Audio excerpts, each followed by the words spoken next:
Hi everyone, would you want to pass your USMLE Step 2 CS clinical exam in a very short amount of time? Welcome to this course. My name is Muhammad Ali. I recently passed my Step 1, Step 2 and Step 3 exam on the first attempt, and I'll tell you a story about my mistakes that I did for USMLE Step 2 CS exam. So in 2017, when I was in my third year medical school, I studied for 1 month for Step 2 CS exam and ended up not taking it because I was following the wrong approach. I was following mnemonics, and that mnemonics didn't give me that confidence to go and tackle any chief complaint. So what I did, I just postponed my test to 2018. I did a different approach. My approach that I did in 2018 is that following each chief complaint and studying what differential that could it have, and then based on the differential there are 2 or 3 specific questions that lead me to that differentials.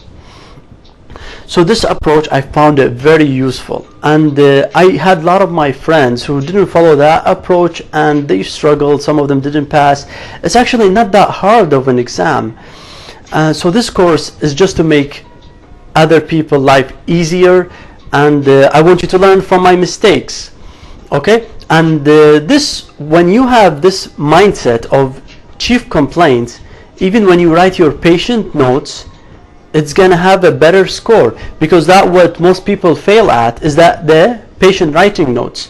So the way you use mnemonic is that only you use it for onset, frequency, duration, aggravating, relieving factor. You can use a mnemonic for that, and then the past medical history, social history, family history, you can just write the letters just so that you don't get lost. But after that, you based on your differentials diagnosis. Okay, so this is what the course is gonna be about. So, and I used the mind map approach. Mind map approach is that using pictures with words. So when we know our left hemisphere, let me see, right, yeah, okay, right, this one. Right is concerned with pictures and the left is concerned with words. So the left hemisphere is the one with words and the right with pictures. So when you combine both of them, this is gonna have such a powerful memory. So this is what I did. I did mind maps about each chief complaint. For example, this is fatigue, and about each chief complaint, maybe fatigue could be caused by apnea, malignancy, okay, and they are supported with pictures, and with each picture and diagnosis there are 2 or 3 questions that lead you to that diagnosis. And we will talk about how to write patient notes too. So patient notes, initially you start with the onset, frequency, duration, aggravating, relieving factor.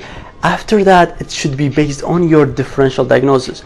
For example, if chest pain, you think of differential, heart attack, pulmonary embolism, let's say, just to make it easier to understand. So you think it's a heart attack. So what you write the things that support heart attack. For example, nausea, sweating, radiating to the left arm, and then you deny the symptoms of pulmonary embolism, or they know that you ask about pulmonary embolism. So you say denies immobilization or denies use of oral contraceptive pills, okay? So that what the course about. It's based on a lot of mistakes that I did, and that's the first course that I'm starting is for USMLE Step 2 CS exam, and I hope you like it. And if you have any questions, please let me know, okay? Thank you very much.